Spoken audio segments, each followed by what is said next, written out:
She's April. And she's Molly. And we are the Book Besties. With an extra bestie, Cassie.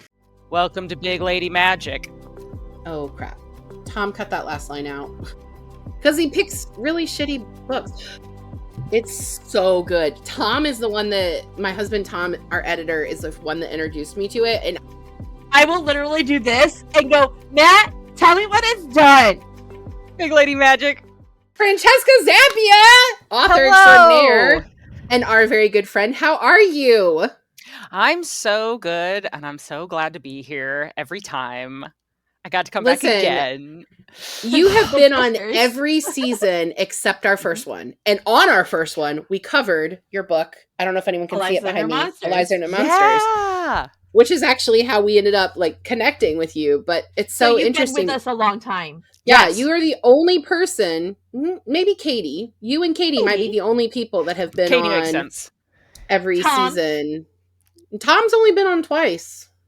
Okay. How many seasons are you up to now? Books. 9. This is season 9. 9! Oh my god. Yeah, it's crazy. 9. We've been doing this since we started in 2021 was our first season. Wow. We started in July 1st, 2021. We really have been going hard at it. We really were just you know what we're going to do? We're just going to read a book a week and do it for a whole year and just not breathe. It's fine. Yeah. I mean, obviously, the podcast has evolved since then, and now we take the summers off because we realize that it just wasn't something that was feasible to do, and we've shortened our seasons a lot more. Yeah. But, I mean, we still put out between 15 and 18 episodes a season, and we're doing 2 seasons a year. So, I mean, it's still a lot. Yeah. And we're still behind on most book talkers, reading stats. Yeah. Oh my gosh. April's in the hundreds, and I still feel 103 this year. 103. That's wild. I've read, I think, 4 books this year, maybe. But you've been writing too. That's and what so I was has going to say. Molly. You were probably writing. This is true. I kind of have been writing. I've also been kind of hiding under a rock. It's fine. Aren't we all? Aren't we all? So Chezzy, did we tell you about the fact that we have a new sponsor this season? That's right. Please tell me about it. So Carpe Librum, this is really cool. So I met them at Virginia Library Association a year ago. Mm-hmm. And then this summer we were in Columbus and they were there. And I was like, oh my gosh, I love your stuff. I get so many compliments on it when I wear it to work because I'm a librarian. They're like, that's super cool. They're like, how can we sponsor your podcast? So they're the official sponsors. Yeah, they are the official sponsors of season 9 and season 10. And so we have discount codes for people to use every month. This month you get a free magnetic bookmark with the purchase of a t-shirt. And their magnetic bookmarks are incredible. So I'm just gonna show off. Yeah. I've got this one in my journal, which says readers are cool. And they really hold your page and they don't bend it. And I've got another one in my journal here, Born to Read, Forced to Socialize. And you get that free. Which is really cool. And our code this month, Besties, is Besties Rule. Yeah. And their stuff is really great. I highly recommend buying from them because they're size inclusive and their shirts don't shrink. So if you are looking for bookish shirts. That's real important. Right. I will warn you, though. And they're always the heather. They do go missing. Yeah, well. They're always the heather colors, too, which I love because it's more gritty, I think. I don't know. I just like it. I gotta go check that out. Also, my cousin texted me today to tell me that she was at a festival in Butler, Ohio, which is close to where I grew up, and they were there. Did you tell him to go tackle her? I was like, go tell them that you're my cousin. Maybe they'll give you a discount. I'm book bestie-ish. Give me. She's like, I'm book adjacent. Book bestie by blood. Makes one of us now. Yeah, so I mean, it's so freaking good to see you because the last episode that you were on, we saw you because we were there, but you were there with Katie. So yes, we weren't. I know. I was actually talking to you guys. I know. It was your episode. It was, and it was a great book, and I love talking about it. But I'm so happy to be back talking with you. Yes, Molly, that was your book. It was very. I really enjoyed that book. April's the book face was is Shark like, Heart, by the way. If any April's listeners are wondering, April's face says, "Don't give her too much credit." Don't give her credit. She also picks very terrible books. Like this season, Bury the Gaze has already been awful. Bury the Gaze was not bad. It was frustrating. Fucking you know what? me? What was worse? What was worse than Bury Your Gaze? What was that one I did with Katie? I don't know, some fairy tale shit that I didn't do. Terrible fairy tale. She is a detective who names her daughter Wendy. And then all of the scary things in the world come for her. But don't forget, she's got to breastfeed. Death of a Fairy Tale. That's what it's called. That's it. Okay. But fairy tale's 2 words. I'll be completely honest. The only fairy tale series. book that I think we've legitimately read on this podcast that I liked was the one that Chessie wrote. I was going to say the one that didn't suck was Chessie's. Yeah. That's what I said. That's the only one I was like, that's really a good fairy tale interpretation. That's also, pretty much all what I said on the episode, because the last time Katie and I were solo was How to Be Eaten, and that was also horrific. Well, you know what? Maybe you should just stop picking shitty books. I don't know what to tell you. Ooh. Yeah, well, if I don't pick shitty books, we don't have a range. It's just romance. That's not true. No, I bring on. fantasy in too. Katie's Chessie's like, what? I don't write romance. The parents are fighting. I'm staying out of it. My aunties are being mean. Chessie, we are having Kelsey Navarro Foster on later this season, and she narrates the audiobook for one of your books, right? Which one? Yeah, hold on. I was like, you said her name, and I was like, wait, I know that. Now I feel so bad because I don't know the names of my audiobook narrators off the top of my head. That's okay. I think it's probably okay that you don't. You're a famous author. You can do what Deborah Harkness says. You guys know the books better than I do. You're the fans. I just wrote it once. I'm just trying to figure out which one it was. I think it's Grey Mist Fair. Is it Grey Mist Fair? Yeah. Okay, that's what I was thinking. That audiobook is legitimately really good. Like I started listening to it on Spotify one day, and I was like, "Oh, this one's good." She's like my favorite audiobook narrator. She narrates like almost all of Olivia Dade's back catalog. Like her two newest ones, she doesn't, but.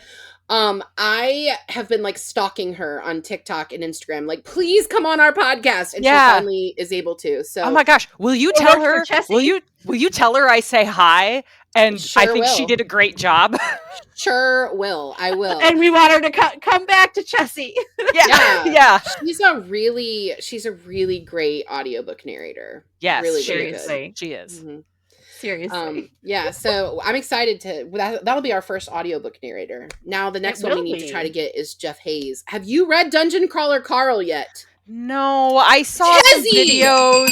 I saw some videos about it, and I was like, I don't know about this. Like, you shut your damn mouth, woman! It is right up your alley. I'm telling you, it's so good. Tom is the one that my husband Tom, our editor, is the one that introduced me to it, and I was like, I'm gonna hate this. I don't like RPG games. We met him. We actually met him in Ohio. Yes. I have read. I have read. April hit on him. I did not hit on him. I have read all 7 of the She offered to take him back to his hotel. This is the story, Chessie. This is what happened. We met him early in the night for like the author and like guest like soiree, right? The fancy digs that they do the night before. The meet and greet. So for the cool people. We met him. We were like chilling, vibing, whatever. I was like, we're so excited to interview him. First thing, he was our first interview on that Saturday. So he was like our very first guy. And so, we were just chatting with him. And then later in the night, like close to when they were closing up, I was talking to Christy Boyce, the author of Dungeons and Drama. If you haven't read that yet, yes, you need to. She came on for the premiere episode this season. And we were interviewing her as well. And so I was chatting with her, and Matt Dinneman came up and joined the conversation between me and Christy Boyce, which she was excited to meet him because she also is a fan of Dungeon Crawler Carl. And he has a full glass of champagne. And he's like, I really want to finish this, but I've already had one. And you're the only person I know here. And I was like, it's fine. I'll make sure that you get back to your hotel. It's totally fine. Don't worry about it. Drink it. Yeah. And I came back to where Molly and Katie were. And they were like, you just offered to take Matt Dinneman to his hotel. I was like, that's just what a good person would do. I'm not drinking because I don't drink. I'm California sober. So I was like, I'll take him back to his hotel to be fine. Why did I offer when I hadn't even driven us to the event? Katie drove us. I don't know. She didn't know where his hotel was. You were going to be responsible for making sure that everything went okay. I was being Midwest nice. Okay? You're being Midwest nice. Yeah, literally. I don't know. It's just what we do. So the next day I told him, I was like, I'm really sorry because it's been brought to my attention that I hit on you, but that was not my intention. He was like, oh, I got to delete the tweet. I tweeted out that Bestie April hit on me. And I was like, what? And he was like, I'm totally kidding. He's like, I might have to tell my wife though. And I was like, what? And he was like, I'm totally kidding. And then my husband goes, don't turn him down. If he wants to join us, that's fine. And I'm like, what are you doing? What are you doing? It just keeps snowballing. Digging that hole deeper and deeper. And I'm so embarrassed. And we're like 5 minutes away from interviewing him. And I'm like, oh my gosh, I'm all sweaty. And they also have us in this tiny ass study room. Oh my gosh. And it was hotter than fucking Hades in there. Oh my gosh. But I'm in this little corner and I'm just watching this go down. And I was like, I really need a second cup of coffee.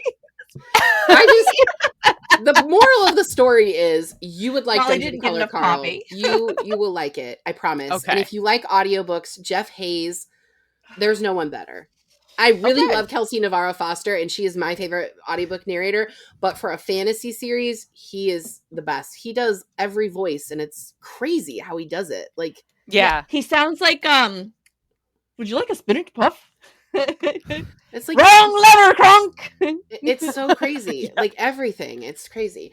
But it's a really good series. And also, we can talk about this later in the episode, but so I don't play Magic the Gathering, but I am obsessed with your series you've got going on TikTok. Big Lady Magic. Big Lady Magic. My God. Big Lady Magic. I'm obsessed with it. And I come home every day for lunch and have lunch with my husband, which is like cute. We get to be cute. And we watch Big Lady Magic videos together because he does like Magic the Gathering. He plays. So that's so funny. It's so funny when like my friends watch it and they're like, oh, I can't believe I saw you and then you did the thing and because like I do those videos very like vaguely, randomly, yeah. Yes.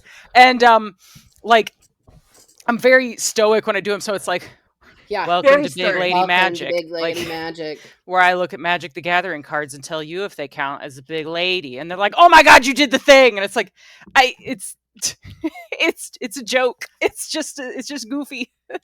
It's hilarious to me. Tom's like, why does she sound like that? That's not what Chessie sounds like. I know. It's like, and by the end of every video, I get super excited about what I'm talking about, and then I want to go make a deck, and it's a problem.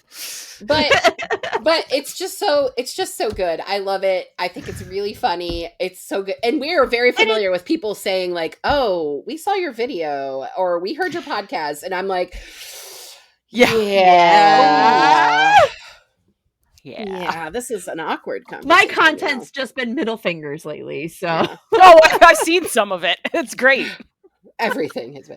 So, do we want to talk about what we're here for? Yes, please. Yes. We can just continue hanging out and enjoying each other's company, but I think that the listeners would probably like to know what spooky book we're doing. They'd probably like to know about the book. So we are going to be talking about this book, Witchcraft for Wayward Girls by Grady Hendrix. This is a library copy, support local libraries. I actually read the ebook copy on Libby, which is also supporting local libraries. So do it. Libraries matter. They really do. And I cannot stress that enough that we fucking need libraries. We really not need just libraries. So I have a job. We Seriously. Need libraries. Side note, I had a woman come in and she wanted an indie published book. And we can order indie published, but this book was old enough that I wasn't really comfortable with ordering it being older and indie published.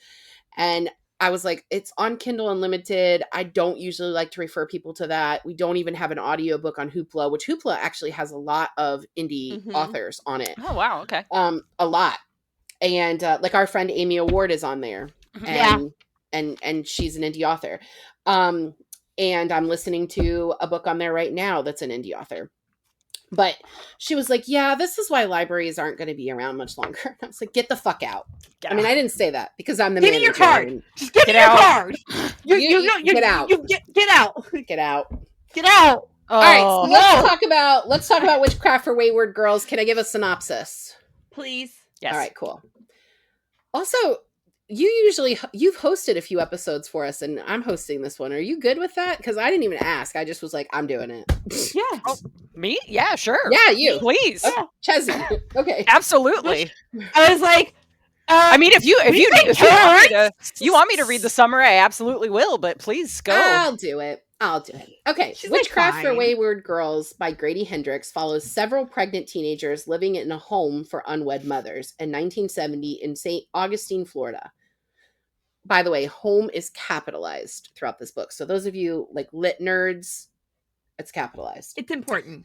Although there is a large cast of characters, most of the story centers around Fern, who just arrived at Wellwood House from Arkansas.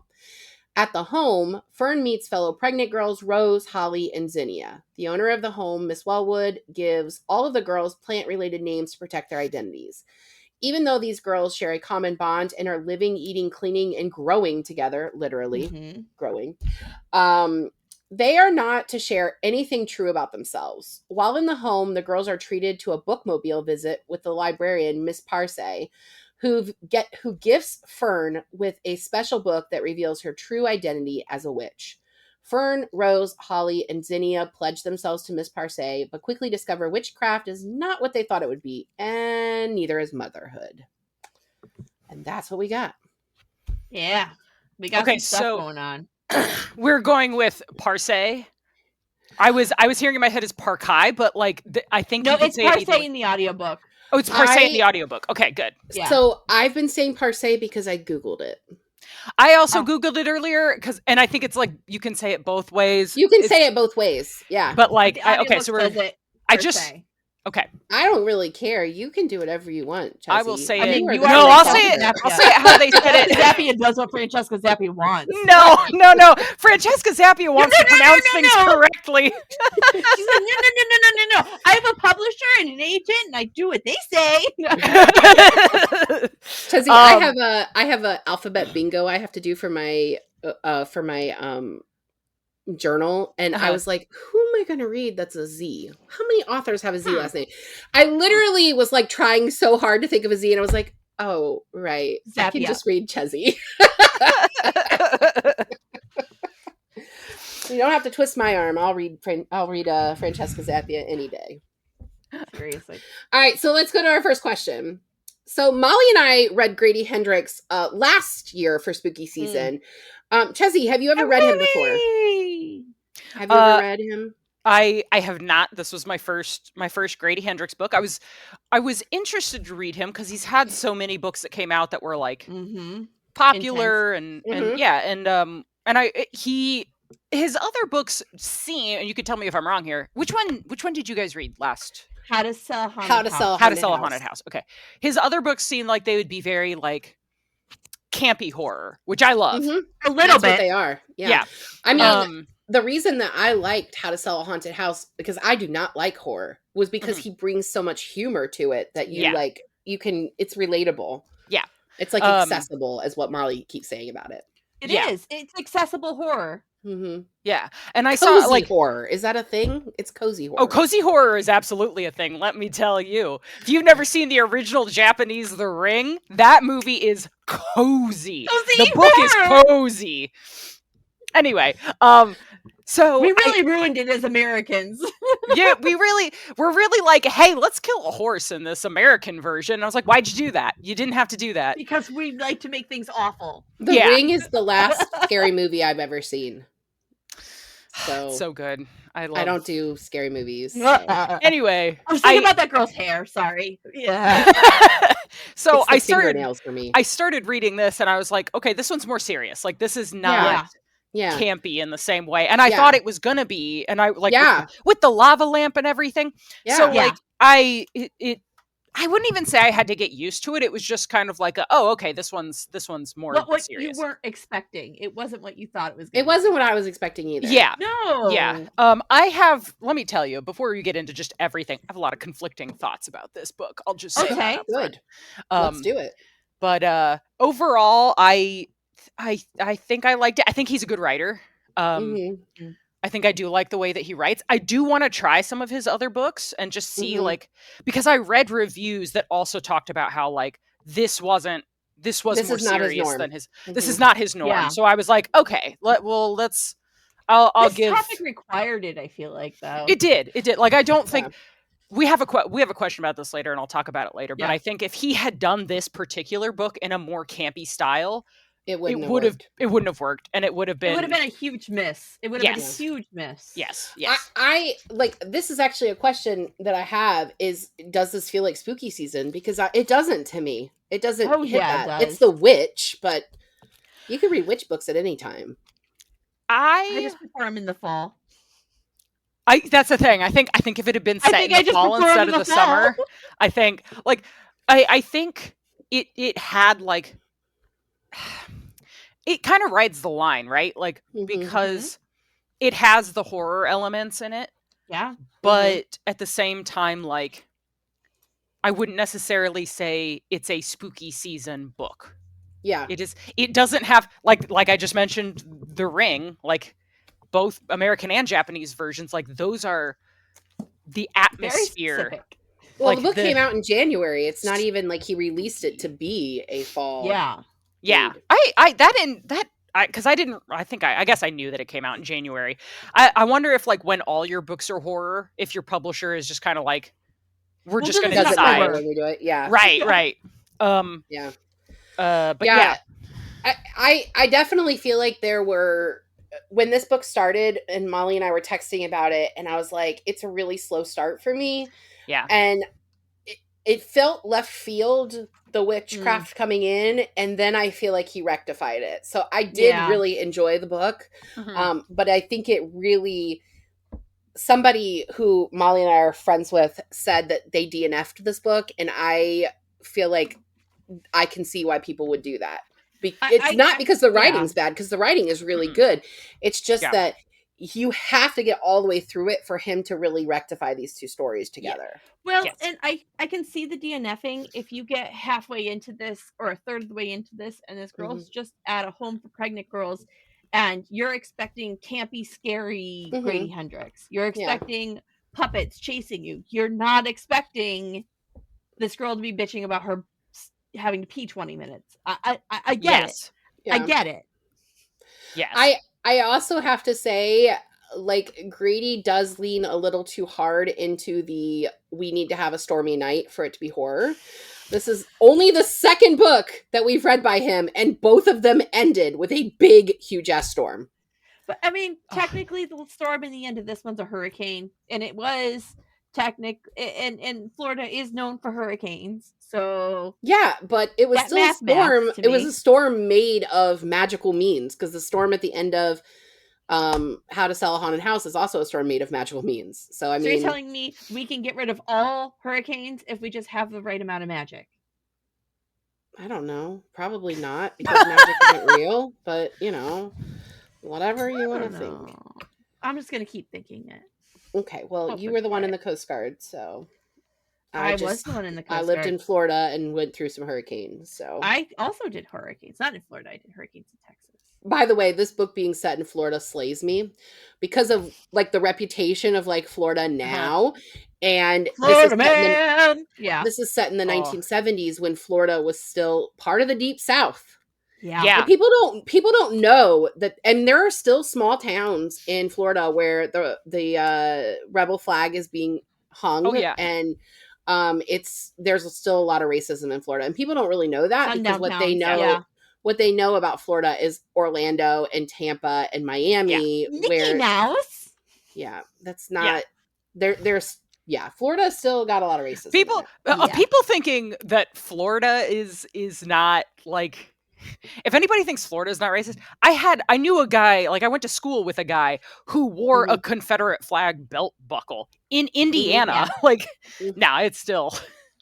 Oh no, it's all out there. I think when I was in college in undergrad at Bowling Green, we were learning about, I don't even know what class this was for, but we were talking about hate groups, and like at the time, the highest concentration of hate groups per population was in Ohio.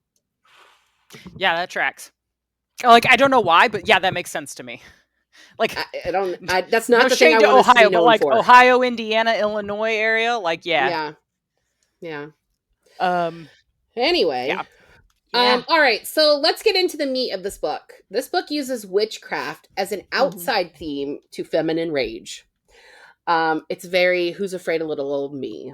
Yeah. One thing that is for certain is that none of these girls, and I say girls, because they are all children. They're all children that are in this.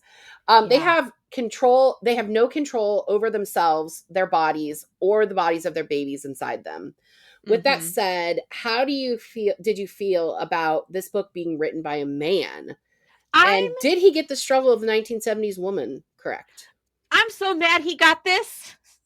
I am so mad at him because another man writing this would not take this care. Another man writing this would not be this kind or this thoughtful. Like, it is very apparent he listened. He took stories in. He took the horror in. Why a man? Why? I texted Molly, I'm totally fucking pissed off that this book was written by a man. But here's the interesting thing. I truly feel that if this book was written by a different man, that and it probably wouldn't have the witchcraft in it. I think it would be one of those highbrow books that everybody's like talking about, and it goes on to win Pulitzers.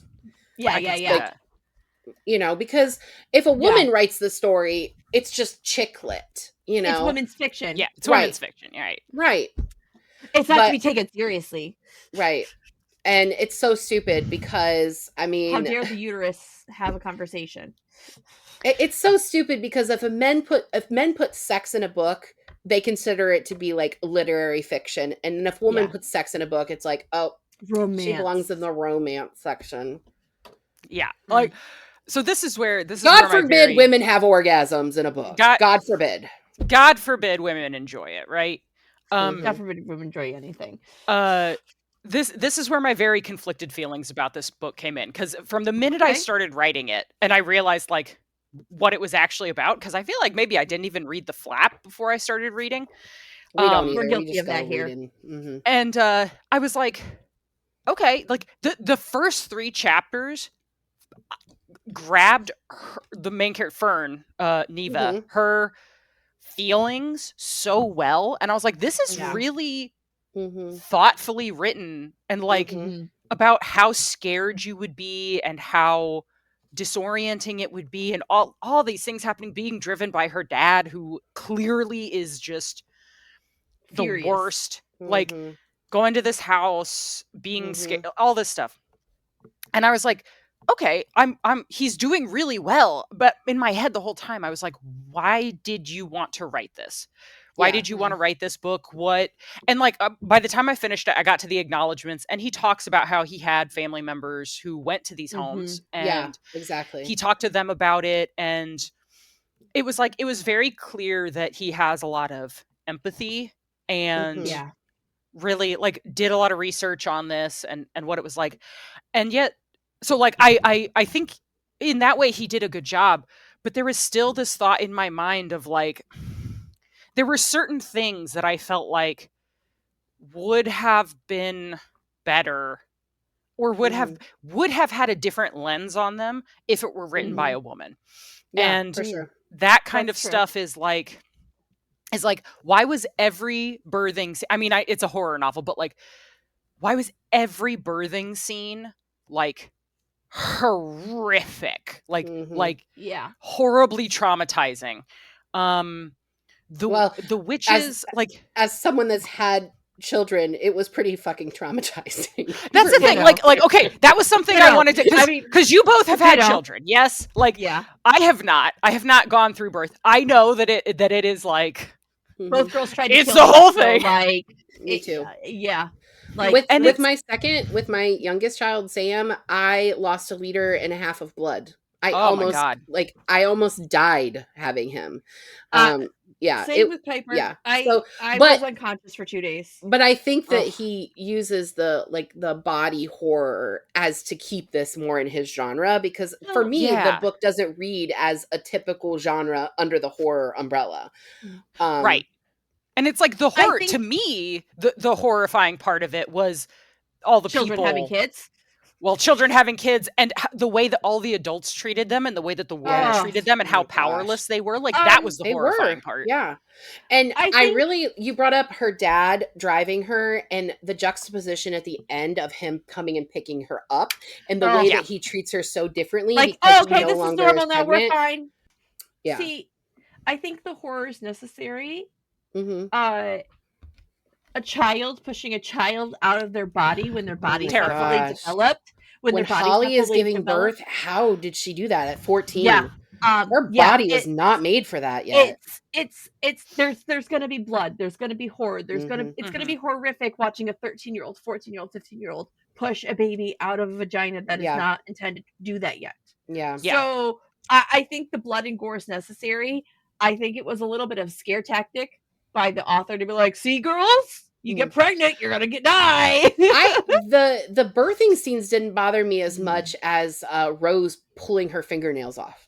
Oh god, yeah. I cannot handle that. Why'd you say that?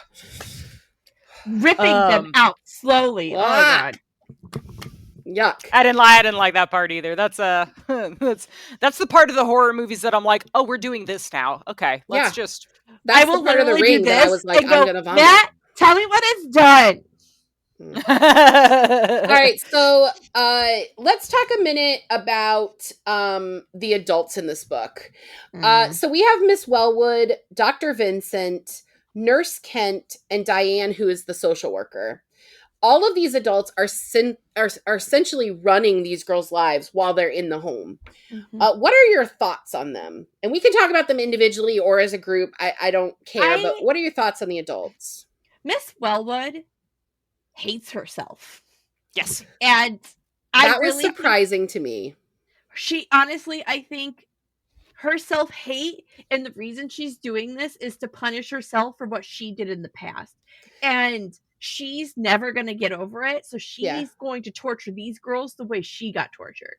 Yeah. So her dad. And being a fucking sheep in wolf's clothing pisses me off. So her dad, Miss Wellwood's dad, ran the home before his death. And we don't find out until very, very deep into the book that the reason that she's so hard on these girls is because she's one of them. And like, to me, finding that out was like, I was really surprised. And Molly, I think, looked at it as that wasn't surprising because, of course, she hated them because she hated what she did. But to me, I just thought it was a learned behavior. She learned to hate pregnant teenagers. And so she hated them. What did you think about that, Chezzy? Were you surprised to hear that she was a teen mom too? It was funny because I think this book was well set up in that, like, everything that happened was I was able to see, like, I'm pretty good at like guessing what happens in books just because I know story structure and everything, but like it was like it didn't come as a surprise, but it was like it felt like kind of both things. It was like she had been conditioned by society and her father to look at it that way, and that was why she hated herself so much. All right, so as you can see if you're seeing us online, Molly is not in this anymore. We had her power went out.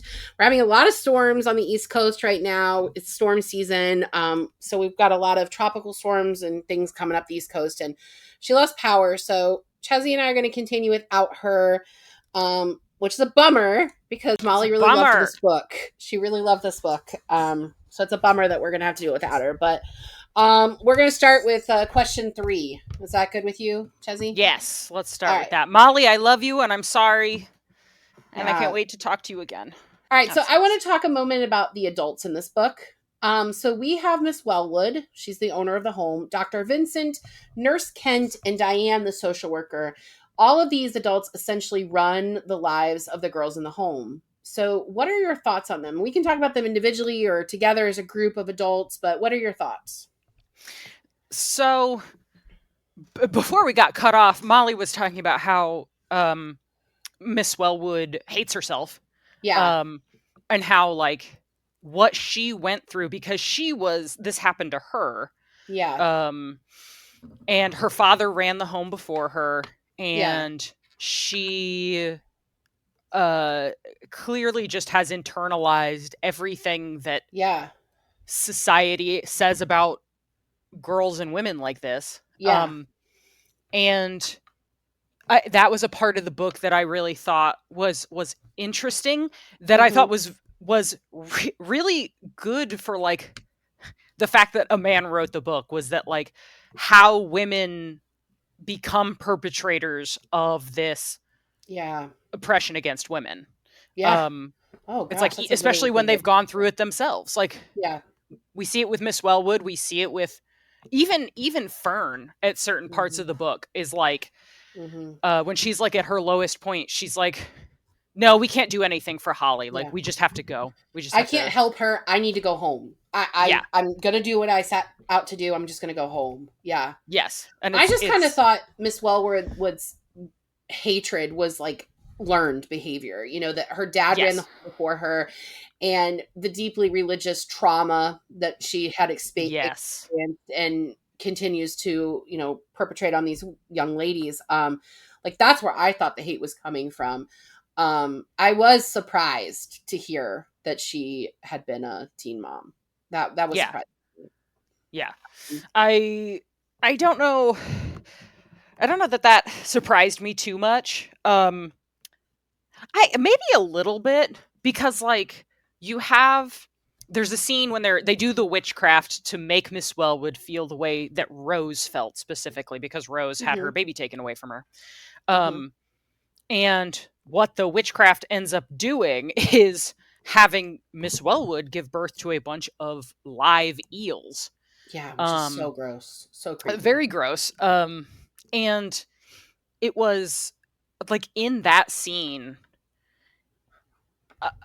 I almost, and maybe if I reread that scene, I would get more of it, but I almost would have expected her to think back on when she was pregnant and had a baby. Well, it's during that chapter that we find out that she did have a baby. Oh, is it during that chapter? I thought it was I thought it was a little bit later, but okay. So she did. So then that her whole thing was very what I'm thinking of is, after I read this, I read the acknowledgments, and then I also went and looked up interviews with Grady Hendrix, because, again, I wanted to know why he wrote this. And I found this one with NPR, and he talks about how, like, everybody in this book, like, he talks about kind of how there's no specific villain, but everybody is doing what they think is the best thing. And part of me thinks that, like, yeah, that's what a villain is. Yeah. Is someone who thinks they're doing the right thing, but they're doing horrible things. Right. And it's like, Miss Wellwood is a villain. Like, even though she was one of these girls, even though she thinks she's helping them, like, she's a villain. Miss, how are we saying it? Parse? Parse. Miss Parse is a villain. Even though she thinks she is doing what's best. Like, so it's, I mean, we have opportunities to do better, because we see that in the characters. Because Fern, she had the opportunity to grow up and be just like Miss Wellwood. Instead, she became a doula. Yeah. She helps bring babies into the world and comforts moms in their time of need. And we see that with Miss Parse, when she's trying to basically force herself onto Fern. I cannot think of the other character's name. Willow, maybe. a character that is part of the witches, but she's an old woman and she had this done to her and she stops it. She does better than what was done to her. Yes, Mags was the older witch, that's her who name. She had all of the memories of the line of witches passed down onto her, but like it was forced onto her, so she went insane. And it, like, the other witches, I was like, they seem fine. It was Parse. And like this might be a question you have in here later, so I won't say too much about it yet, but like the way witchcraft was done and all of that, like I felt a little weird about it. But in terms of Miss Wellwood, I mean, all the adults, Miss Wellwood, Dr. Vincent, Nurse Kent, and Diane the social worker, like all of them could have chosen something different, and they didn't. And like there were times with like Diane, who is the social worker in the home and is the one who convinces these girls to give up their babies. She was like, there was a part near the beginning of the book that I was like, okay, maybe this lady's okay. Like maybe she understands that this is bad, but she's trying to help them. Yeah. At the beginning That's how I felt about her too. I was like, she's in a predicament where her job is to look out for the child and these children who are pregnant with children. Yes. And so she's really just doing the best she can. But I came to not feel that way about her.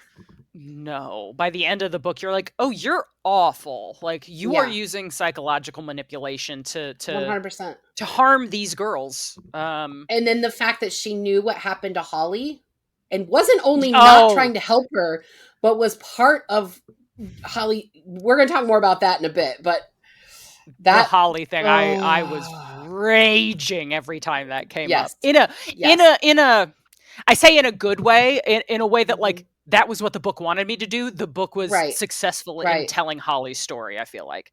Until the end, and then I have a little bit of a bone to pick, but for the most part, yes. We'll talk about that in a minute.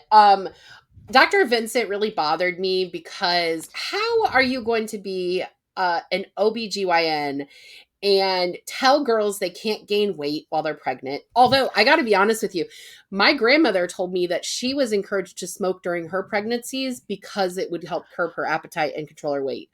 So that's like a real thing. That's a real thing. I was like, because the book is set in 1970, and I was like, I don't know enough about the medical system in 1970 to know, like, this sounds legit to me. This sounds like something that would have happened in my Florida mom was in 1970. My mom was born in, I think, 63 or 62, one of those, and she's the youngest. So it had definitely been happening since the 50s, but that doesn't really surprise me at all. But yeah, the way that he was like, the way that he told Zinnia, who probably had hyperemesis, which is what I had during my first pregnancy, you literally vomit all day, every day for 36 weeks. I didn't even know I was pregnant yet, and I was already sick. And when I say we went through fertility treatment and knew we were pregnant when we were only 6 weeks pregnant, people don't even know at that point, but we did. And I was already sick before then. So she probably had hyperemesis. And the fact that he's just like, oh, you're just not mature enough, and that's why your body's doing this. No, that's not. I was in my 30s when I had my kid. Right? Which, like, is so, I mean, the healthcare system today is like, not listening to women when they tell the doctor such something. a problem. Like, it's such a problem. So like we talked to Katie about that a lot. Oh yeah, I bet. Yeah. Like so the fact that like this was happening in 1970, I was like, yeah, that tracks. That feels I feel real. I feel like Nurse Kent didn't really give a fuck. It was just like, well, here's my job. I'm gonna sit here and smoke and watch TV, and when you go into labor, let me know. And then of course, like Diane, I was absolutely appalled by her in the end. Yes, absolutely appalled. So, each girl in the home has a tragic backstory. Some were made promises of marriage. Some had fathers literally pay their sons to run away. And then we have Holly. Holly was only 14 when she got pregnant. And her pregnancy was the result of her church pastor sexually abusing her from the time that she was 8 years old. When she told her family, they punished her for daring to speak out against the pastor. Worse still, the pastor will be adopting Holly's daughter after she's born. What'd you think of Holly's story? And do you think the story was the only way to push the witchcraft storyline? Like, because he does use it for that. So first of all, when it first, I think the first little mention of it we got was when, Fern is talking to like Diane or somebody, and somebody mentions that like, oh, like her reverend, I think, is adopting her baby or whatever, is adopting Holly's baby. Yeah. And I was like, oh, it's the reverend. Nope, that was rape. The reverend's raping her. Like I knew it in my bones. There was zero surprise to me either. My boyfriend was sitting right there. Yeah, my boyfriend was sitting right there. I read the line to him. He was like, that's rape. Okay. Zero surprise. Oh my God, the family punishing her for speaking out, everybody like not believing her, or it's disgusting. Believing her, but like, even if they are like, yeah, we know this is happening, they're sweeping it under the rug. Like they are like, we don't need to. We're gonna not stay involved in this. Well, and then they were sending her over there to stay the night at his house. They knew taking a special interest in her. Right. They're like, oh, this means she's special. It's like, she's 8 years old. She's 8. That's not okay. Like it 8 to 14. And I have a lot of issues with like religious trauma anyway. And this is said on this podcast a lot, and you already know this, but I'm a regular church tender. I go to church every Sunday. Like my kids are going to church. My husband's going to church. Like I believe in my creator, and I believe Jesus as a savior. But I have a lot of issues with Christians as people. Yeah. Yeah. And this wasn't surprising to me at all. In fact, my youngest, when he was going to church camp this summer, my oldest, we were talking to both of them about like body safety and body autonomy, which we do a lot anyway, because they're in scouts and that's a requirement for scouts. But my oldest was going to scout camp and my youngest was going to church camp. And he's like, how come you didn't give me this stern of a talk when I was going to scout camp last year? And I was like, I'm going to be honest with you. I'm more worried about your brother going to church camp than I am about you going to scout camp. Yeah. Yeah. Like the abuse of power that exists in there is it's very scary. Appalling. It's appalling. It is appalling. And fortunately, we've been able to surround them with, positive role models in their faith. But Holly's story didn't surprise me. Nope. It just really made me sad. Yeah. Because I believe that is probably someone else's story for real. Yes. Like I absolutely 100%. Like I know for a fact that someone else's, and the question of like it being used as a way to push the witchcraft forward, because the reason all the girls get into it, and Fern especially, is because she wants to help Holly. Yeah. Which to me kind of like led to Fern, first of all, to a much not as serious extent, to Fern not feeling like a full character, because like she wants autonomy, she wants power over her, or control over her situation, everything. And she's using that to help her friend, which is a very good thing to do, but is also like,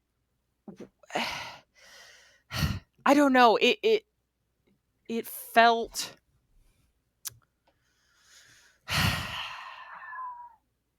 I don't know. That's one of those really confusing things about this book, where I still don't know how I feel about that. And my issue with that storyline comes in at the end, where the pastor, so there's a storm that tears apart, like they had conjured a storm in the middle of the book to prove that Holly could do it, so that she could become the receptacle for all the memories and go off with the witches and not have to go home. Yeah. Well, she couldn't finish it. And so Hagar, the cook, bottled the storm and put it by the back, or by the front door, the back door or something. And Fern releases it at the end, and it tears the house apart and hurts a bunch of people. They buried it. They buried it, yeah. And she finds it again and lets it out. Mm-hmm. And the pastor, who is there at the time, gets pretty seriously injured, but he's not dead. And Fern sees him, and she's like, "Oh, I could reach out and just push his face into the mud puddle. I could finish this. I could finish this." And she doesn't, and she's like, "That I can't do that," which is like, yeah, fair. You don't want to kill another human being. That's fine. And then later, like in the epilogue of the book, basically, we find out that because Holly does end up going off with the witches, that the pastor was in the middle of giving a sermon and basically confessed to all of his crimes and asked God for forgiveness in the middle of a sermon and was taken off to jail. And I was like, I'm glad that he got his comeuppance, I guess, but also like, this is a horror novel. Kill him. Like, that's I know that's some people are going to say that that's like extreme, but I'm like, this man raped an 8-year-old girl, and who knows who else. Yeah. From the time she was 8 to 14, got her pregnant with a child, was going to adopt that child. When he came to get the child, was like nuzzling his face into it and like very excited to have a girl from the very excited to have a girl. They made it pretty clear in the book that like, yeah, he has one of his own. Yeah, so when she's 8 years old, and it's like, I'm totally fine with like Fern, the character, deciding I cannot kill another human being. But he still needed to die. He needed to die. Like, not just, oh, he got his comeuppance, he's not getting out of jail until 2030. It's like, no. He needed to die. End him. I also wanted his wife to be there, because when Holly tells them about it and they ask about the pastor's wife, we learn that she prepares Holly and sometimes joins in. Yes. Yeah. It's like sometimes is there. And it's like, nope. Absolutely not. Absolutely not. That it just really, it really, really, really was disgusting. That was the kind of thing, really quick, that was the kind of thing, like with the witchcraft being a symbol for feminine rage, that I was like, where's the feminine rage? This is where you can tell it was written by a man, because the pastor doesn't die. No, he needed to die. He needed to die. Yeah. He obviously took the baby, and Holly got the baby back somehow. So I don't know when that happened, but the baby was fine. Yeah, the baby was fine, thankfully. The baby was fine, but yeah. No idea. So if you're okay, I'm going to move on from this, because it's the part of the book that, like, for me, it's what drove them to the witchcraft, but for me, it was also the hardest part for me to grapple with. Like, yeah. I can't with that. All right, so Miss Marseille first comes to the home with the bookmobile, and when she first appeared, I texted Molly and I was like, I'm really digging the librarian. I didn't know she was a witch yet, but she finds a potentially kindred spirit in Fern. Of all the girls, Fern takes to witchcraft the easiest and the best, but Miss Parcay reveals that she needs Fern to take on the role of the librarian by essentially taking all of the spirits that live inside of Miss Parcay, beginning with Hecate.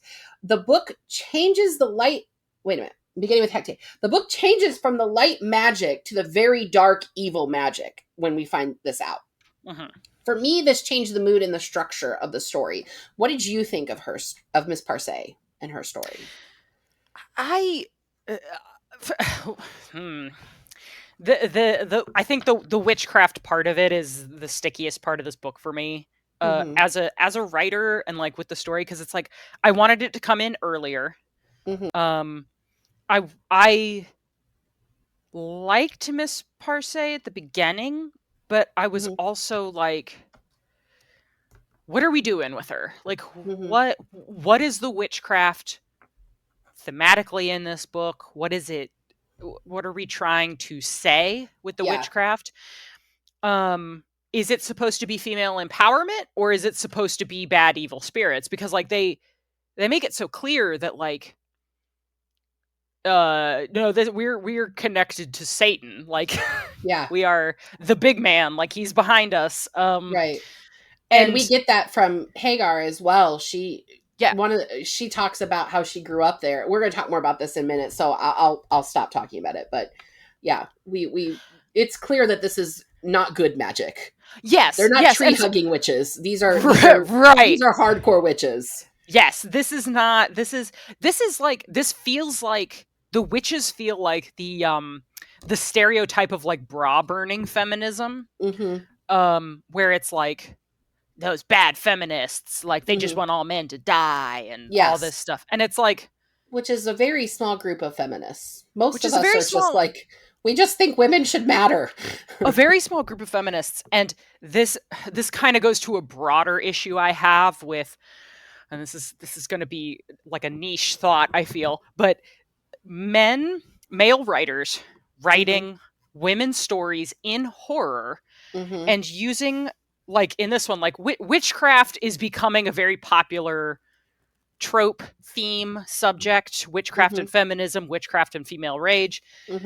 And like, you know, you have the thing with all these male writers writing final girls and final girl books, which I know that Grady Hendrix did one of those.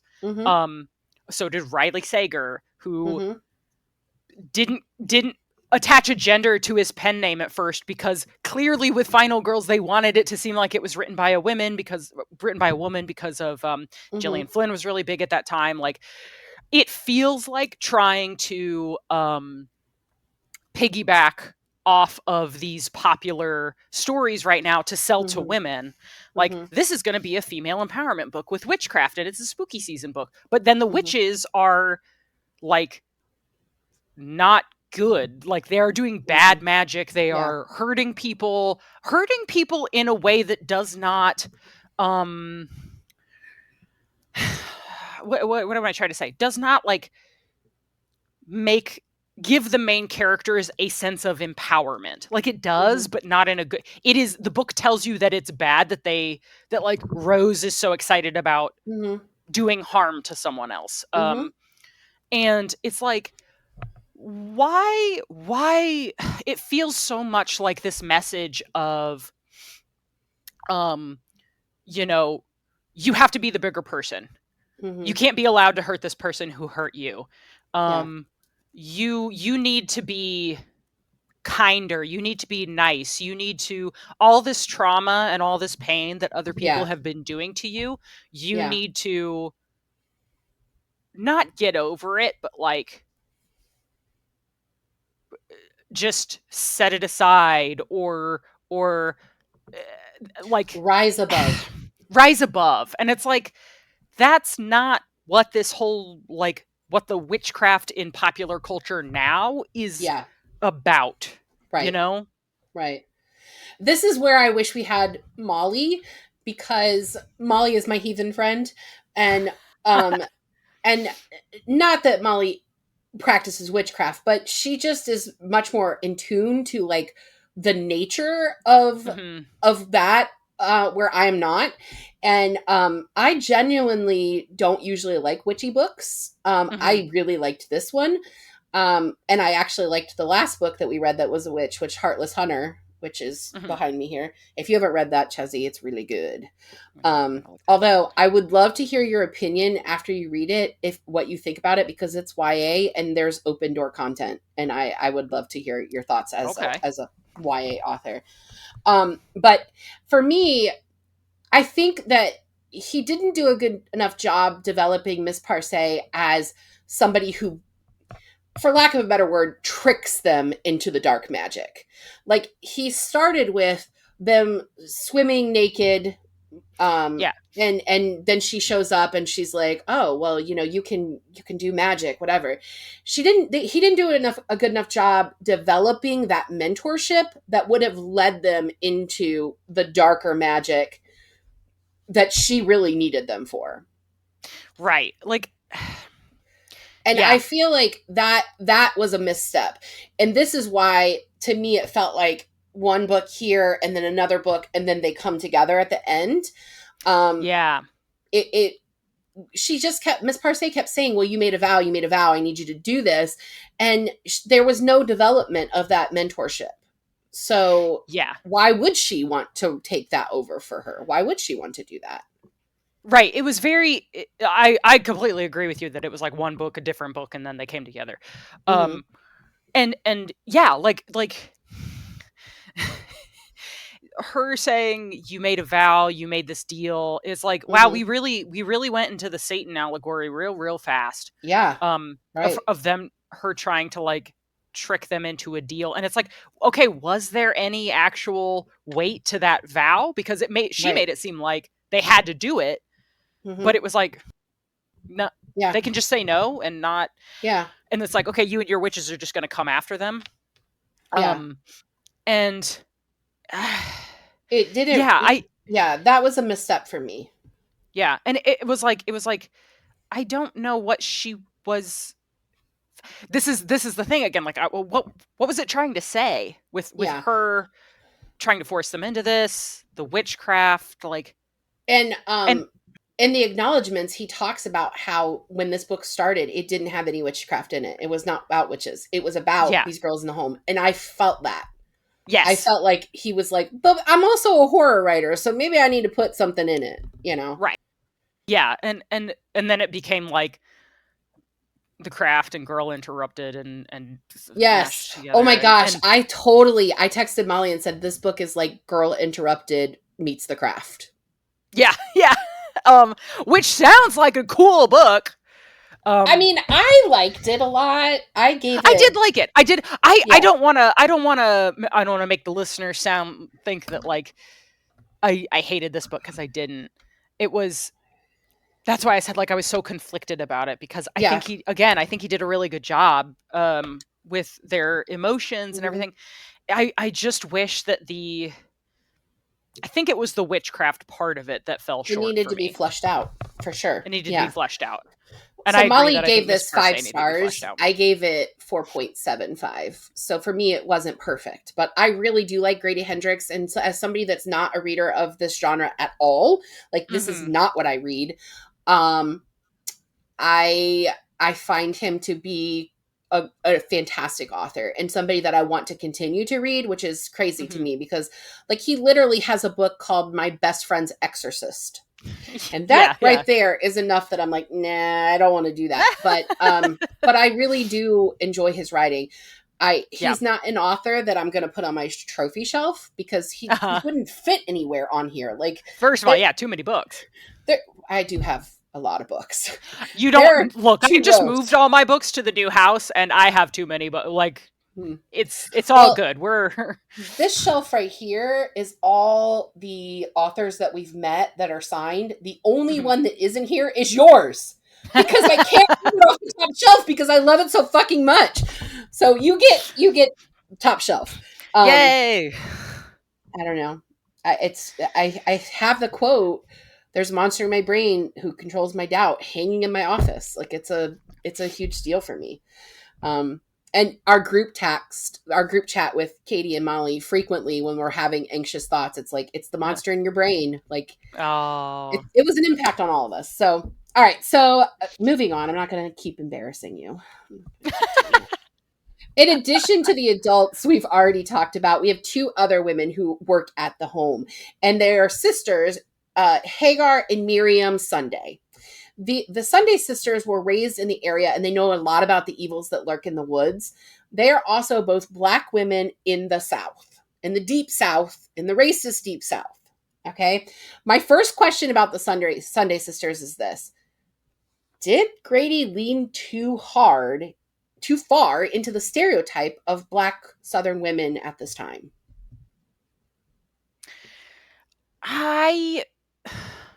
I think it's hard to say because there weren't that many Black people in this book. There was Xenia, there were the 2 sisters, and then there was the cab driver. And so it's like, yeah, they did come off as a stereotype, but there was nothing else around them. Like and the other thing is too, like it definitely, despite this book being about witchcraft, Hagar felt like the magical Black person trope. 100%. Like I love that she makes nod to you can't swim in that river because you will have eels that will climb up inside your vagina, and then Miss Wellwood gives birth to eels. after those women, after these girls were swimming in the river. Like, it's so crazy to me. Like, that specificity, but I felt like she was the real person doing magic in this, not evil magic. She was protecting them. But she was, yeah, and that was what I was like. As soon as it got around to that part where like she started, you realize that she could protect them, and like she knew about magic, and I just got like a bad taste in my mouth. Like, oh, bud, like the magical black lady who knows the good magic and is going to protect. Like, she's the. Now, I will say, I did love that. Every time the girl showed up, she was like, "No, I'm not dealing with you. I'm not getting involved in this bullshit." But then she did, because they forced themselves on her and like made her. They like came into her house, like, and she was like, "Oh my god!" At the end, when Fern and them were like, you can help us and we could do this and this, and she was like, "No," because she knows that like if her and her sister do that shit, they're gonna get killed. Like, yeah. And so like I was glad that they had that part in there, that he had that part in there where it was like, but like she still ended up having to help them, and like it just, like I said, it just gave me a bad taste in my mouth, and it was like, she just reminded me of the classic, like, I think of To Kill a Mockingbird, which is my favorite book ever, and Calpurnia's character, where she's the black woman raising the white children and wanting everyone to know that she takes good care of them. Like, it just felt like that stereotype, which is, I mean, it's a cliche, but it's also a trope in a lot of books that take place in the South. It is. So, I mean, I can see where he went with it, but I did sort of feel like, oh, buddy, let's not do that too much.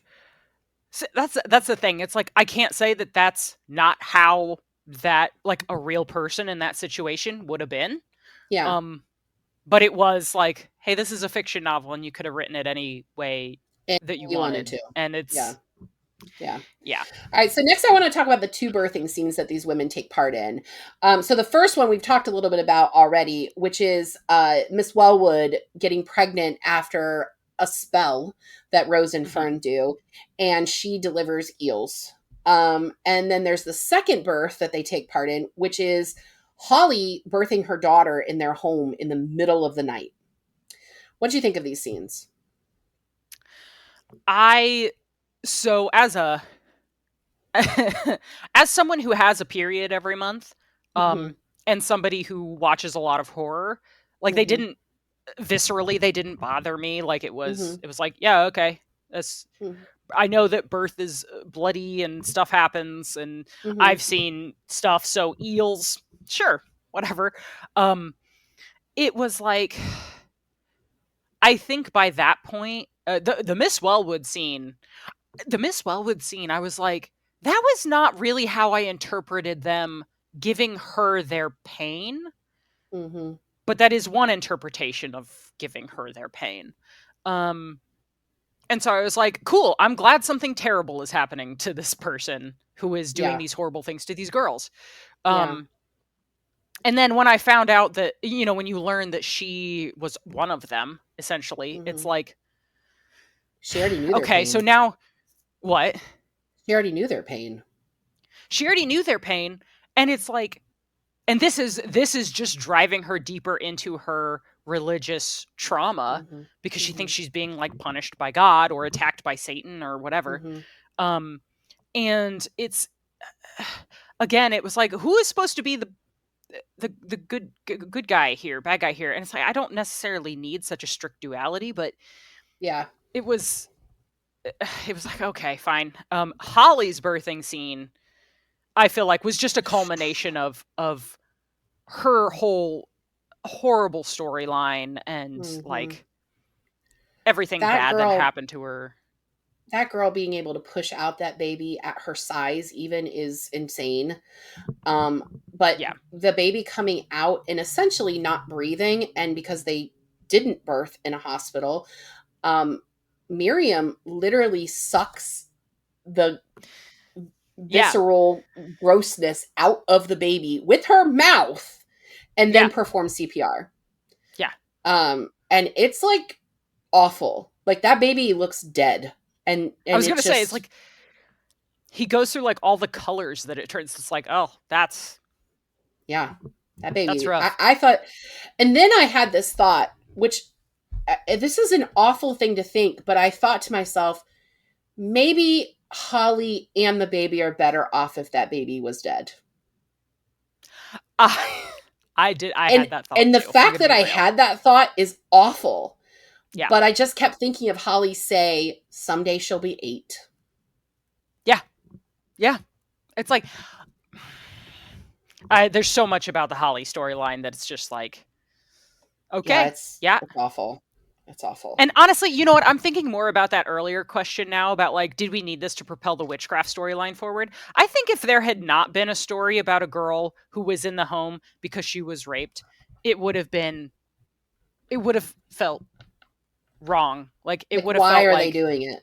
Yeah. Are they just fucking bored? Yeah. Yeah. Like it would have felt like something was missing.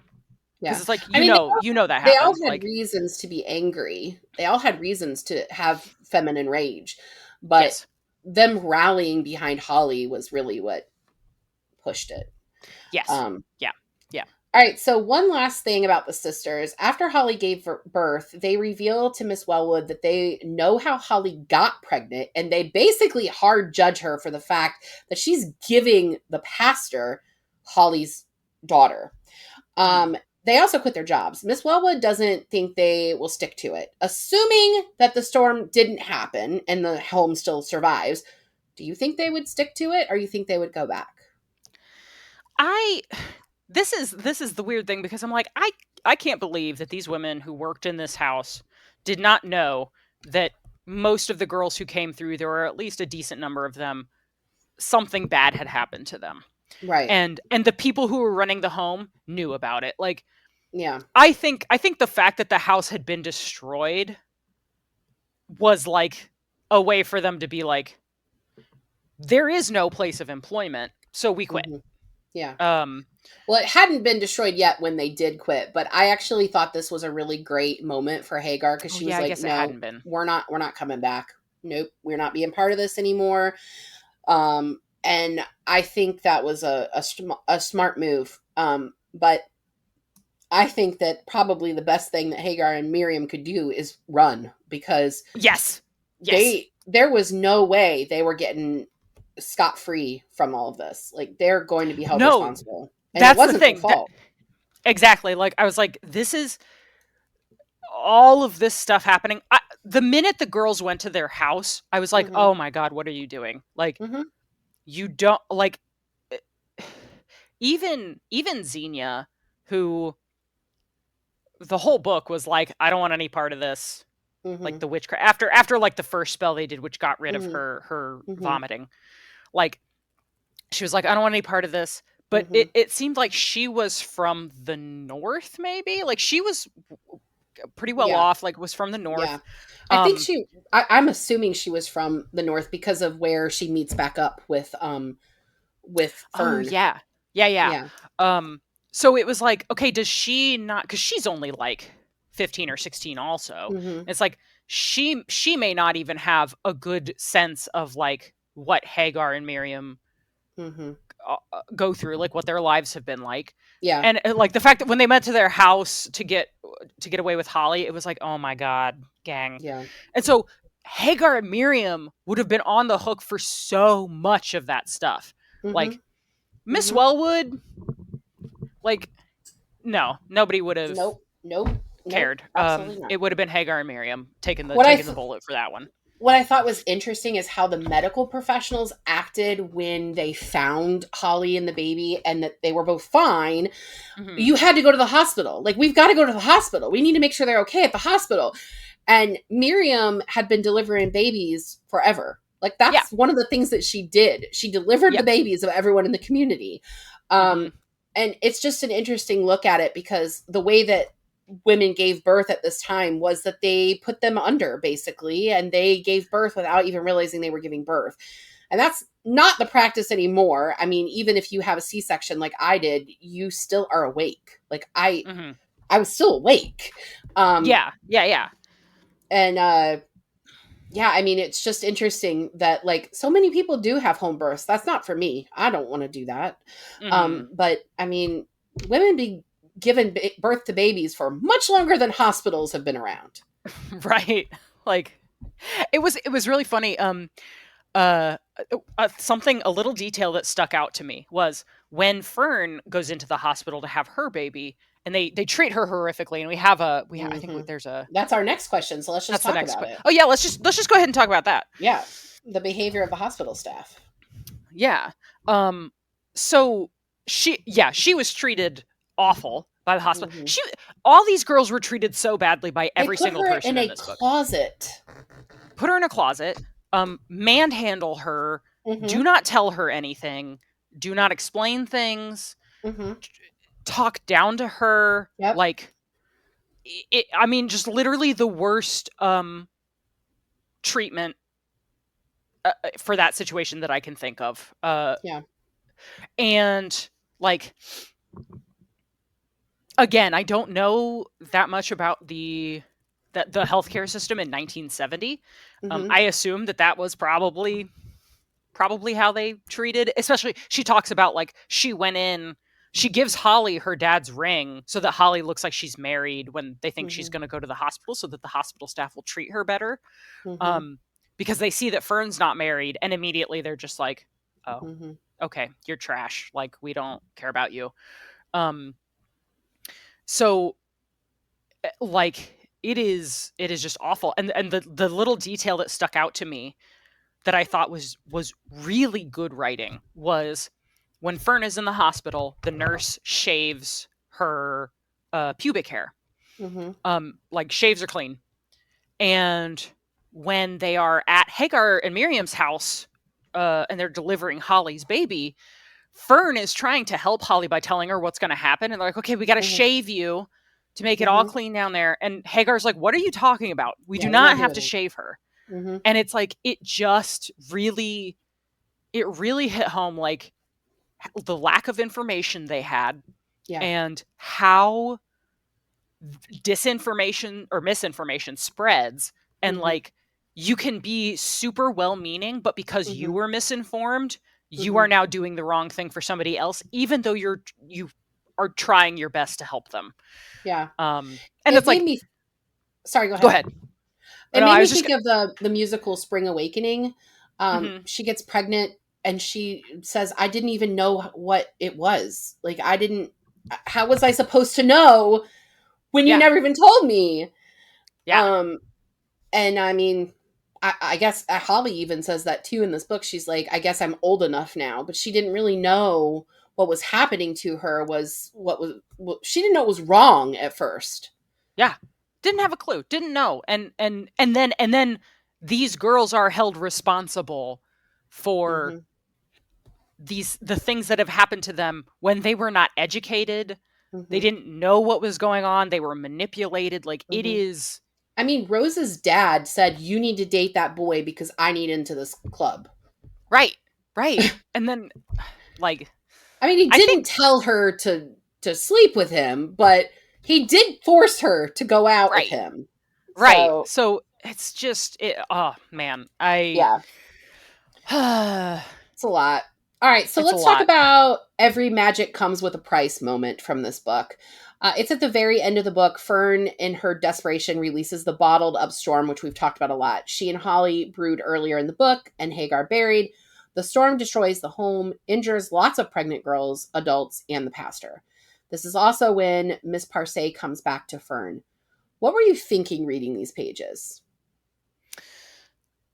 My first thought was, oh, cool, something awesome is happening because she's going to release the storm and it's going to be sick because I like big explosive endings. I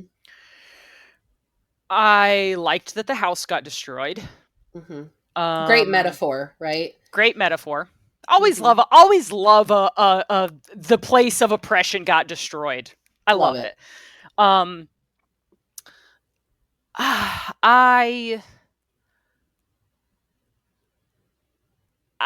think the storm itself was actually the best metaphor for like bottled up female rage and feminine Mhm. rage, and like Mhm. the anger of everything that had been done to all the girls at this house. Mhm. Um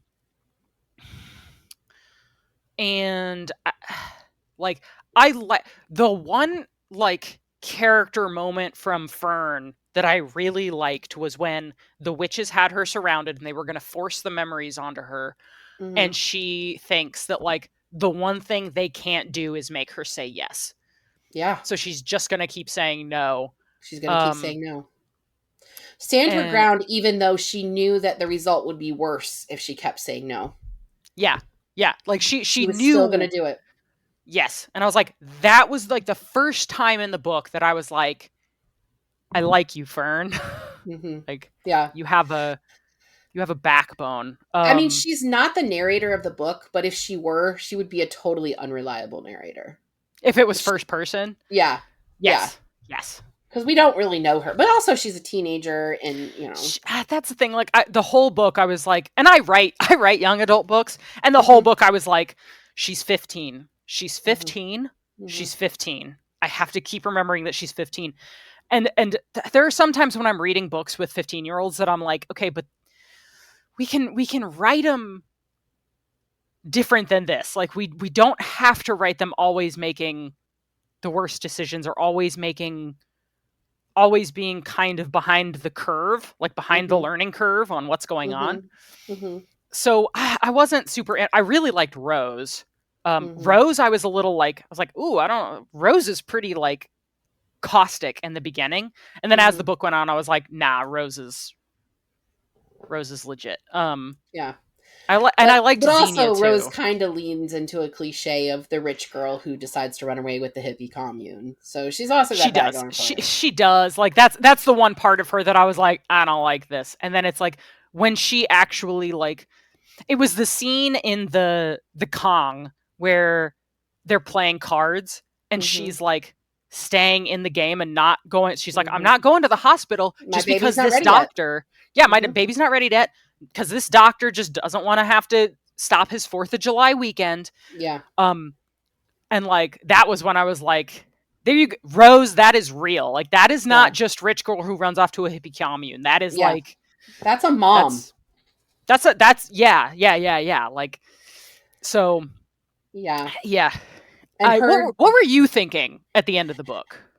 well, the first thought I had was Grady Hendrix loves to end his books with storms. And I've only read two, and they both ended that way. Uh-huh. But the second thought was I literally had the song Who's Afraid of Little Old Me by Taylor Swift running through my head, Mm-hmm. because that song, it has very witchy vibes, but it's very much like a person who, and honestly, it's one of I had a time in my life that was my anthem for a little bit, Mm-hmm. because it's like, you know, people expect you to toe the line and listen and do what you're told, and then you have that moment where you're like, you know what, no, I you're gonna see what I am actually capable of, and I'm gonna Mm-hmm. burn everything down.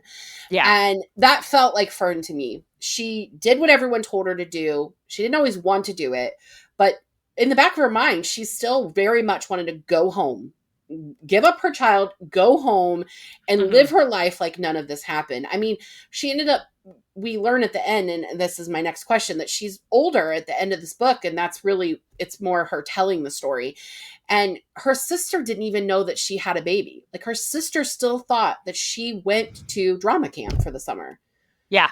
Yeah. So that moment for me was very much her breaking that out of that. But it was also a really empowering moment for Holly, because Holly takes her child back, demands to go with the witches, and she Mm-hmm. does it.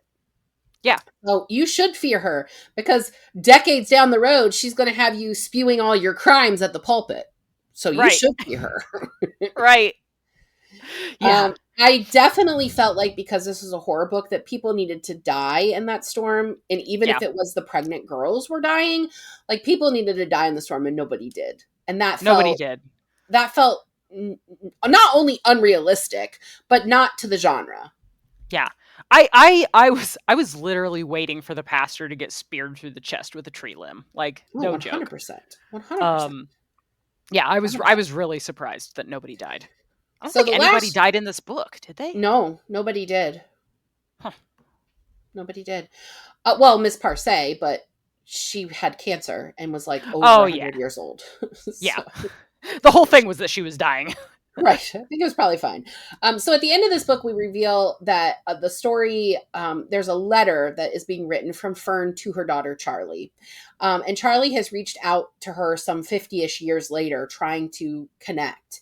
And we get updates from Rose, Zinnia, Fern, and Holly, sort of. Was this the right ending for this book? I do think so, because she talks about, I think it's when she's on her way home with her dad. Mm-hmm. She talks about how, like, the whole book she's just wanted to go home and pretend like none of this ever happened. Mm-hmm. And as she's going home, she realizes that, like, I can never go back. Like, I mean, it's that hero's journey thing of you go home, but it's like you're changed irrevocably. Like, you Yeah, can't, absolutely. you will always be wondering about that thing. And so, like, Mm-hmm. to see so many years later her, like, what's become of her life, what has happened to all these other women that she knew, Mm-hmm. and her being able to reconnect with her daughter, and, like, being scared that whole time of, like, what's my daughter gonna, does she even want to see me, does she even want to know Right. me? Right. I think that ending brought it back to the first part of the book. Yeah. Like, you know, you talked about it being like one book then another one. That was the first part coming back together. I completely agree. Yeah. And I actually was crying reading that chapter. It got me a little bit. I was very emotional. I really loved when they first talked to each other, when Fern talked to her daughter, Charlie, and I keep calling her Fern, but I know that's not her real name. It's Neva, is it Neva? It's Neva or Neva. I'm not sure. One of those. Yeah. But that moment when she says, "You're the woman that gave me up," and she says, "I'm the woman you were stolen from." I literally just opened to that because I was like, that was the line. It's like her daughter asks, "You're the one who gave me away?" And she says, "No," I say, and my voice is louder now because you have to understand. No, I didn't give you away. I didn't give you away, my baby. I never gave you away. You were taken. Yeah. And it says, in that long silence, I pray. When you read that. For the second time in my life, I pray for mercy. And then you're crying. We're both crying. You're saying, no, it's okay. And I'm telling you it's not. And you're saying, no, you were kids. You didn't know what you were doing. You were just girls. And your little girls are the same age. And you can't imagine them having to make those choices. And you want to know how old I am and where I live. And you want to know about me. And I want to tell you. And, like, I was like, that was like, that was the thesis of the whole book for me. And I was like, he didn't even need all the witchcraft stuff. He didn't. And that scene where she tells her daughter, "You were taken. I didn't give you up," was more empowering than her making the storm. In my opinion, it felt more impactful. And it was like, yes. And, like, he tries to bring it back around to witchcraft at the end where, like, it's like, oh, the real witchcraft was, like, the real magic was the magic of birth and womanhood and love and all this stuff. And I'm like, okay, but there were real witches and you did real magic. So maybe we don't have to do this whole philosophizing about, like, how magical women are because they can give birth. Because also that was another thing about it that I was like, I do think that being able to have a baby and give birth is, like, crazy and amazing that the human body can do that. I don't like it when people, and the whole book was about this, so it's hard, it's difficult to say this a little bit, but, like, I don't like it when it's like the most amazing thing a woman did was give birth, and it's like, no, dude, like, that's not the most magical thing about a woman, that she can give birth and that she can you know. And I'm not necessarily saying that's what he was trying to say, but it's like, that was what it all came out as in the end. It was like, but I loved like that last. It was sort of like, the point was the journey we made, the friends we made along the way. And it was like, but it really wasn't. No, it's like, no, the journey was how awful you were treated for most of your life. and you're just managing to find the bright spots within it. Like you were able to reconnect with your daughter who was taken away from you all those years ago. Like, and hopefully your grandchildren now have a better life than you did. So, but that last little bit right there, I was like, there's where the good stuff is. Like that's that's where it hits. And that's why I really think he's a good writer. Like this story was kind of disconnected, and I feel like he tied the bow at the end. I don't know that everybody, because reading the reviews, fans of his didn't really enjoy this book because it was so different than his normal, but I liked it. And you did, and, Molly did. I don't know. I would keep reading Grady Hendrix, not like in a row because I would have too many nightmares, but I definitely want to. I definitely want to go check out more of his books. Read How to Sell a Haunted House, because that was our introduction to him, and that book was really good. There's so many humorous parts that, like, the horror is, to use Molly's term, it's accessible. Like, I can enjoy it because there's humor, but it's about a fucking haunted puppet. And there's kind of nothing scarier than like haunted dolls. Like, honestly, no, literally nothing. Like, they're really fucking creepy. Like clowns and dolls. Like, why is that a thing? Yes. Yeah. So, all right. So, thank you for hanging out with us. This was awesome. Yes. Thank you for having me again. We love you. You are the best. I love you guys so much. You were the first honorary book bestie. Yay. We love you. And so next week, hopefully Molly will be back, and we'll be talking about None of This Is True by Lisa Jewell. And this has a lot of good reviews too. So we'll see what happens. But Chelsea, you want to come back next season? Oh, yes. You know what? We didn't talk about what you've been up to. Tell us what you've been doing. Yes. Okay, so I have a new book coming out. It's called Evie and Her Nightmares. It is a companion novel to Eliza and Her Monsters. I believe it's coming out next summer, so summer 2026. I don't have a specific date yet. And not so available for pre-order yet, right? Not available for pre-order yet. I will be screaming about that everywhere once it is. So I'll be working on that a lot, and hopefully next time I'm on, we can talk about it some more. I would love that. Yeah. Yeah. And I mean, if it's coming out next summer, that ends up being the thing, you can come back next season and we can promo it for its release.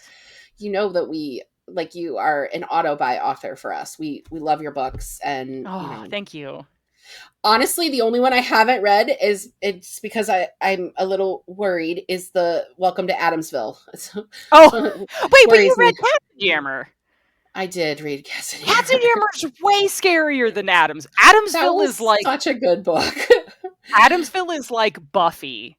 Okay. It's like camp. Adamsville is campy horror. Okay, I'll try it. I think you'll be okay. Maybe just like give it a little peek. Yeah. Okay. I need to do it. I need to do it. I need to read it.